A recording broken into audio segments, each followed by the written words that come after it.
ኢትዮጵያ ትልቅ ሀገር ናት። በሳይዟ፣ በታሪኳ፣ በሀብቷ ልክ ራሷን ጠብቃ ለልጆቿ መሸጋገር መቻሏን ማረጋገጥ ያስፈልጋል። ከዚህ ቀደም ኢትዮጵያ ውስጥ በተወሰነ ደረጃ ጥይት መሳሪያ የማምረት ሙከራዎች ነበሩ። እንደዚህ አይነት ስትራቴጂክ አቅሞች ኢትዮጵያ ካልገነባች በሆነ ጊዜ ማንም መጥቶ በቀላሉ ጥቃት ሊፈጽምባት ይችላል የሚል ግምገማ ነበረ። 2014 ጥይት እንገዛ ነበር።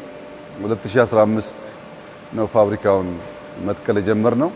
አሁን ዛሬ እንዳያችሁት ዛሬ ኢትዮጵያ ክላሽ፣ ብሬን፣ ስናይፐር፣ ዲሽቃ፣ ታንክ ሁሉም አይነት መድፎች ለራሷ ሳይሆን ለገበያ በቂ የሆነ የማምረቻ አቅም በጣም ዘመናዊ ሮቦቲክስ የትራዲሽናሉ ሳይሆን በሰዓት በጣም ከፍተኛ የማምረት አቅም ያለው ፋብሪካ ገንብታለች። ዘሆል ግቢው ካፓሲቲው ኢትዮጵያን ይመጥናል። ኢትዮጵያ እንደዚህ አይነት አቅም ሲኖራት ማየት በጣም ደስ ይላል። ክላሽ እናመርታለን፣ ስናይፐር እናመርታለን።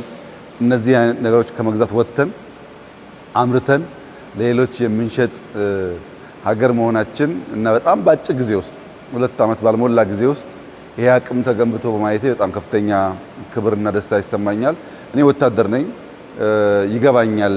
በውትድርና አካባቢ የሚጎሉ ነገሮች በኦፕሬሽን ጊዜ እንዴት አስቸጋሪ እንደሆኑ እረዳለሁ እና አሁን ኢትዮጵያ ስጋት የለባትም።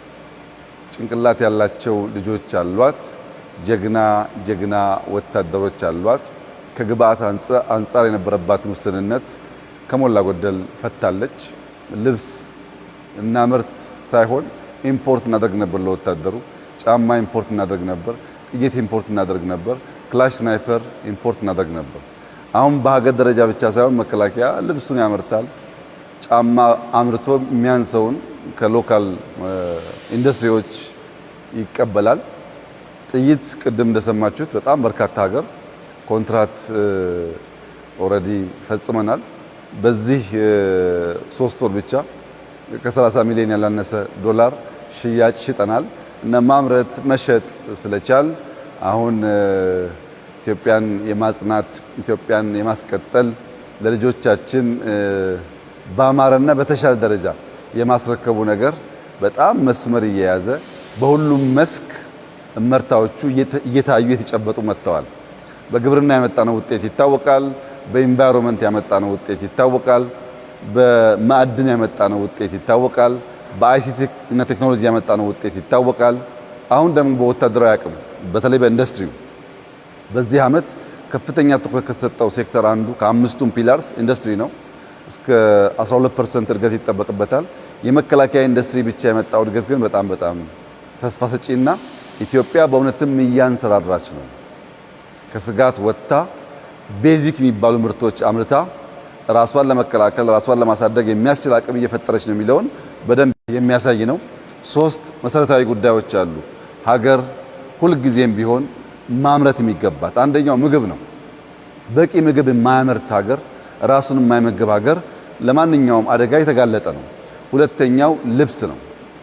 የራሱን ልብስ ማምረት የማይችል ሀገር ለአደጋ የተጋለጠ ነው። ምክንያቱም ልብስ ሰው እስካለ ድረስ፣ ምግብ ሰው እስካለ ድረስ አይቀሬ ስለሆነ። ሶስተኛው መድኃኒት ነው። መከላከል እንደተጠበቀ ሆኖ በመድኃኒትም ደግሞ ራስን መቻል ያስፈልጋል። ከዚህ ጋር ተያይዞ የሚያስፈልጉ ሌሎች ኢምፖርታንት አይተምስ አሉ።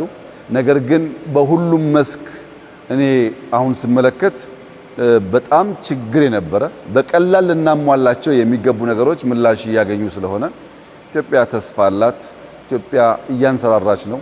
ኢትዮጵያ ጀምራ እየጨረሰች ነው። በ1 ዓመት ተኩል በ2 ዓመት ውስጥ እንደዚህ አይነት ኢንዱስትሪ ማየት የራስን ፍላጎት ሸፍኖ ኤክስፖርት የሚያደርግ ኢንዱስትሪ ማየት በጣም ትልቅ ክብርና ኩራት ነው።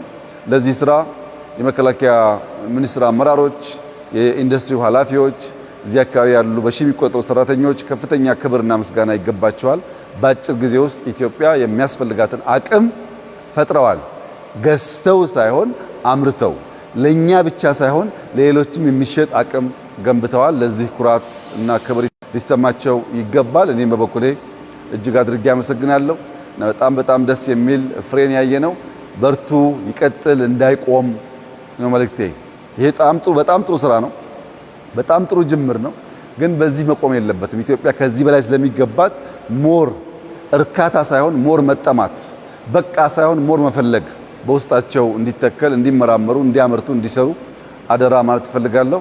በጣም አስደሳች ጊዜ ነው። እንኳን ደስ ያለን ልላችሁ እወዳለሁ። አመሰግናለሁ።